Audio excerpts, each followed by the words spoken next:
Hello friends, आपके अपने channel R K news update पर आपका स्वागत है।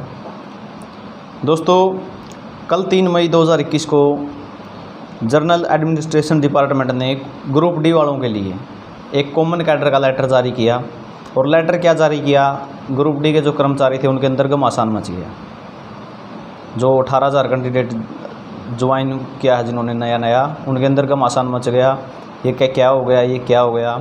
एक बार लेटर के बारे में कंप्लीट डिस्कशन करेंगे आज। और दोस्तों, अगर कुछ भी डाउट रहता है तो आप कमेंट करें ज़रूर, क्या कुछ पूछना चाहते हो आप, हमें भी पता चलेगा दोस्तों।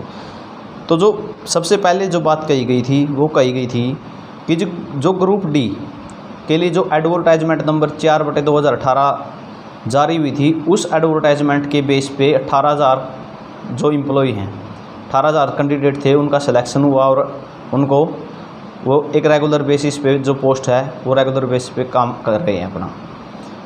और उसी के साथ 2018 का एक्ट भी 28 मार्च 2018 को जो एक्ट पास हुआ था, जो नोटिफिकेशन निकला था, उसके साथ साथ एक्ट जारी किया गया था।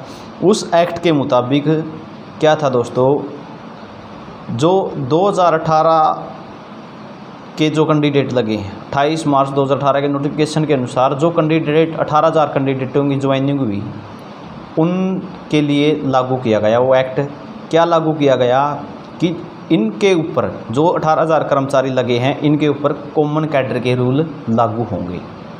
और जो उससे पहले के 28 मार्च 2018 से पहले के जो कर्मचारी हैं, उनके ऊपर डिपार्टमेंट रूल प्रमोशन, जो डिपार्टमेंट प्रमोशन रूल होते हैं वो लागू होंगे। और जो 18,000 कैंडिडेट लगे हैं, इन पे कॉमन कैडर के रूल लागू होंगे। लेटर के अंदर जो पहला पॉइंट है उसके अंदर यही बताया गया है कि जो पुराने ग्रुप डी के कर्मचारी हैं उनके ऊपर तो होंगे प्रमोशन के डिपार्टमेंट रूल लागू, और जो ग्रुप डी के जो अभी नए कैंडिडेट आए हैं, 18,000 जो कैंडिडेट जिन्होंने ज्वाइन किया है, उनके ऊपर होंगे कॉमन कैडर के रूल।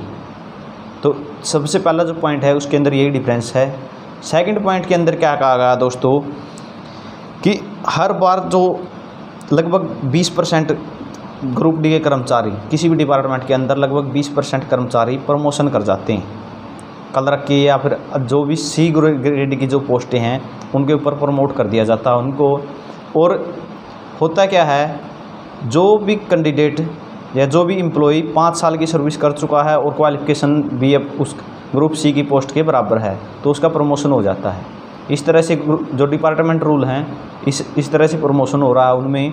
और बात करें तो जो पुराने कर्मचारी थे उनके लिए तो ये रूल था, डिपार्टमेंट रूल था। लेकिन जो कॉमन कैडर है, कॉमन कैडर रूल के अनुसार क्या कर दिया कि आप जो अगर आपकी क्वालिफिकेशन ग्रुप सी के लेवल की है और अगर आप 5 साल भी करते हो तो भी आपको प्रमोशन नहीं दिया जाएगा, क्योंकि आप कॉमन कैडर रूल के अनुसार लगे हुए हैं, आप कॉमन कैडर रूल के अंदर आते हैं। अगर डिपार्टमेंट रूल के अंदर होते आप, डिपार्टमेंट प्रमोशन रूल है जो पहले वाले रूल थे, अगर उस रूल के अनुसार होते तो दोस्तों आपका प्रमोशन किया जाता 5 साल होने के बाद। और आपके पास अगर क्वालिफिकेशन पूरी है ग्रुप सी की पोस्ट के लिए, तो आप उसके लिए प्रमोट कर दिए जाते, प्रमोशन हो जाता आपका। लेकिन अब क्या होगा, ग्रुप सी पर प्रमोट नहीं होंगे आप जो ग्रुप डी के कैंडिडेट हैं। ये जो एक्ट है 28 मार्च 2018 वाले के अनुसार कॉमन कैडर के रूल यही रहेंगे। और अगर डिपार्टमेंट को मान के चलो, आप जिस भी डिपार्टमेंट में हैं उस डिपार्टमेंट को आवश्यकता पड़ गई कि उनके पास कर्मचारी कम हैं ग्रुप सी के, तो उनको प्रमोशन करना है, तो क्या होगा, जो पुराने कर्मचारी हैं अगर वो बचे हुए हैं तो उनको प्रमोट कर दिया जाएगा। लेकिन अगर पुराने कर्मचारी नहीं हैं तो क्या करेगा डिपार्टमेंट, जो आपका जिस भी डिपार्टमेंट में लगे हो, आपका डिपार्टमेंट क्या करेगा, आपकी जो जितनी भी वैकेंसी आई हैं, जितनी भी पोस्ट खाली हुई हैं ग्रुप सी के लिए, उन पोस्टों को वैकेंट दिखा के इतनी पोस्ट खाली हैं, वो क्या करेगा, ऊपर जो अपना जनरल एडमिनिस्ट्रेशन है वहाँ पे भेज देगा। जो जनरल एडमिनिस्ट्रेशन डिपार्टमेंट है वहाँ पे भेज देगा कि यहाँ पे इस डिपार्टमेंट के अंदर इतनी पोस्टें ग्रुप सी के लिए खाली हैं, लेकिन आपको प्रमोट नहीं किया जाएगा। क्यों? क्योंकि आप कॉमन कैडर रूल के अनुसार लगे हुए हो। तो उसके बाद क्या होगा, जो पोस्टें होंगी, जितनी पोस्टें वहाँ खाली होंगी, उन पोस्टों को क्या करेंगे हम, जो जनरल डिपार्टमेंट क्या करेगा, जितनी भी पोस्टें खाली होंगी, आपकी जो कंबाइंड मेरिट लिस्ट है ना, कंबाइंड सीनियरिटी लिस्ट, सभी की एक लिस्ट बनी हुई है, जो उस लिस्ट के अनुसार प्रमोशन किया जाएगा। जो पहले नंबर पे होगा उसका प्रमोशन पहले हो जाएगा, दूसरे नंबर पे होगा उसका बाद में हो जाएगा। इस तरह से प्रमोशन होगा। आपकी डिपार्टमेंट की जो सीनियरिटी है वो मायने नहीं रखेगी, बल्कि क्या रखेगी, जो आपकी कंबाइंड सीनियरिटी लिस्ट है वो मायने रखेगी दोस्तों।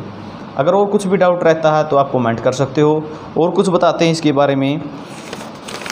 अगर बात करें जो थर्ड कॉलम दिया है, ये सेकंड कॉलम की बात थी दोस्तों। थर्ड कॉलम की बात करूं तो जो ये नियम हैं वो ना तो बोर्ड के अंदर लागू होंगे, ना या किसी कॉरपोरेशन के अंदर, और ना यूनिवर्सिटी के अंदर, और ना पब्लिक सेक्टर के अंदर। ये पॉइंट नंबर 3 दिया हुआ है। जो ये हैं बोर्ड, कॉरपोरेशन, यूनिवर्सिटी और पब्लिक सेक्टर, इनके अंदर ये नियम लागू नहीं होंगे। कॉमन कैडर के अगर ग्रुप डी या कोई कर्मचारी वहाँ पे लगा है तो इनके अंदर ये नियम लागू नहीं होंगे। तो इस तरह से अगर कोई भी पोस्ट खाली रहती है इसी की तो वहाँ से कंबाइंड मेरिट लिस्ट के अनुसार आपका प्रमोशन किया जाएगा। इस तरह से जो पोस्टें हैं वो फिल की जाएंगी दोस्तों। हो सकता है अभी तक जो सर्विस रूल है, डिपार्टमेंट प्रमोशन का जो रूल है उसमें 5 साल की सर्विस की आवश्यकता थी प्रमोशन के लिए। हो सकता है इसको 3 घटा के 3 साल किया जा सकता है। और ग्रुप डी के जो नए कैंडिडेट लगे हैं ये भी वही चाहते हैं कि कॉमन कैडर तो बना दिया, अगर 3 साल का नियम लागू हो तो तभी जो 18,000 कैंडिडेट लगे हुए हैं इनको फ़ायदा होगा, क्योंकि क्वालिफिकेशन भी इनकी ज़्यादा है। तो इस हिसाब से फ़ायदा हो सकता है दोस्तों।